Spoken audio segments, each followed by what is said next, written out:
Lawrence Tech Help here. Today I got a recap of the WWDC 2011 event for you. Just to get started, a lot of stuff happened, but most of it was software based. Actually, all of it was software based. There was no new hardware announced.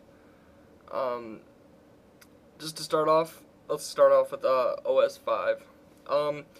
Probably the most weighted thing and the most we knew was going to come out of this was the ios5. Probably the biggest thing that people want now is the notification center, which they announced.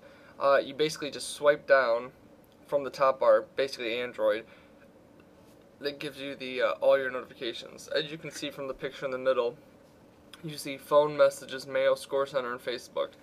Apple wanted to go above and beyond with this and integrate more than just your average messages, calls, updates, emails, Facebook, all that. So they're gonna do a lot of your apps are gonna start having notification integration. Another thing was Twitter integration. Twitter's gonna be integrated into your system a lot more, in apps and everywhere. Safari is gonna get a remake over, not anything too intricate. Just they're going to add tabs, and there's something called Reader, which will make the text more readable. The camera, now you're going to have a camera button on the lock screen, and the volume rockers are going to be used to zoom in and out. They introduced something called PC Free. That's just what they said. It's OTA updates, over-the-air updates, which means there's no more computers needed to update your device. It'll all do it over the over your 3G connection or over Wi-Fi, which a lot of people is kind of controversial because that's gonna especially if you have AT&T, that's gonna run up your data plan, and especially because Android just has you download the update, which is only a couple megabytes, but Apple has you download the whole system package, which is I think up to about 400 megabytes now. So that's a pretty dead weight in your cell phone data plan. Also, I did a video on this earlier. BBM. BBM did not come to it, but basically it's something called iMessages. Basically the exact same thing as BBM. Really, there's no purpose for it. You've got texting, so that's nothing too big. But they did introduce that, which was kind of nice. Moving on to Lion, they said there's 250 new features. Just a couple of those are the full screen apps. They've been really working on the multi-touch gestures. They've been just coming out with those.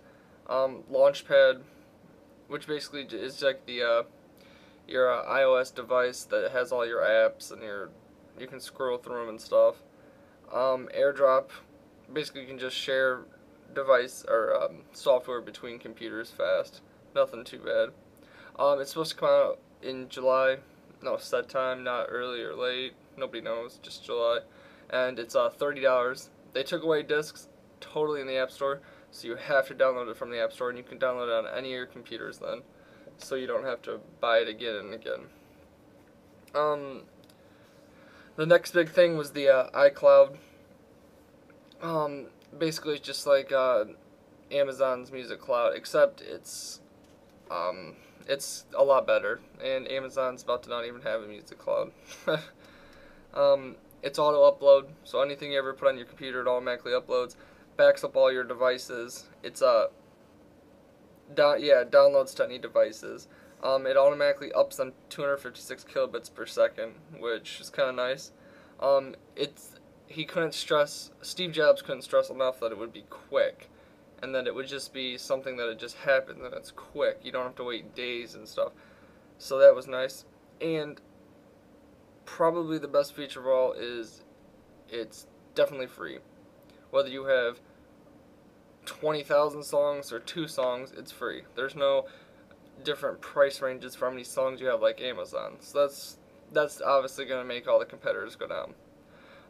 Building onto the iCloud, the one last thing was the iTunes Match, which basically any songs you have in your iTunes library that aren't bought from iTunes. So RIP CDs, Amazon Music, Zune, any of that stuff. You can upload it to the cloud, and iTunes will, in a sense, match your song. And instead of taking your maybe all the songs you download from Amazon are 128 kilobits per second, and they're not the best. It'll match your song. It'll get rid of the one you downloaded from Amazon, and it'll give you the iTunes equivalent for 256 kilobits, which is pretty nice. And the set price for this is $25 a year, flat fee. And as you can see in the bottom right, he has the annual fees for 5,000 songs, $25, and everyone thought he'd go down to 20,000 songs and it'd be maybe $50 or $100 or something, but it's $25 for all of them. It takes minutes, he says, since they're just matching them and not uploading the whole thing. Also, along with that, Mobile Me was announced to be free with the iCloud. Just one last thing. But basically, and there was no iPhone, which, I mean, was kind of a given. I mean, it was vamped up that there would be, but there wasn't. No new MacBook Airs, no MacBook, or no Mac Pros. Surprisingly, there wasn't anything said about Final Cut Pro, which is kind of surprising because everyone thought they announced stuff earlier and stuff. But anyways, thanks for watching. Lone Tech Help. If you like my videos, go check my other videos out, and remember to subscribe.